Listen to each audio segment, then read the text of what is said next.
Mainit-init na chismis. Pinag-uusapan ang pagbisita ni Donnie Pangilinan at ng kanyang inang na si Maricel Laksa Pangilinan kina Ma'am Cory at Direk Loren. Hirit ng netizens, may bago na namang project itong si Donato. Buwag na ba talaga ang Don Bell? Solo-solo na ba sila? Ito nga ang mga ilang komento ng mga netizens.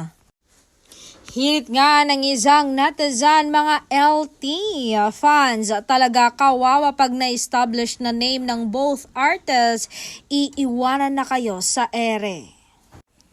Sabi pa ng isa, solo project na naman agad. DB fans, iyak, push na push niya, solo era niya. Hirit pa ng dalawang netizens, meron namang project si Donato, iba talaga. Hirit pa ng isa, wala ng Don Bell project.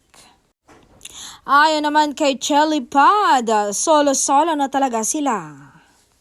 Totoo nga ba ito na may bagong project itong si Donnie? Nasaan na ang announcement ng kanilang pagbabalik?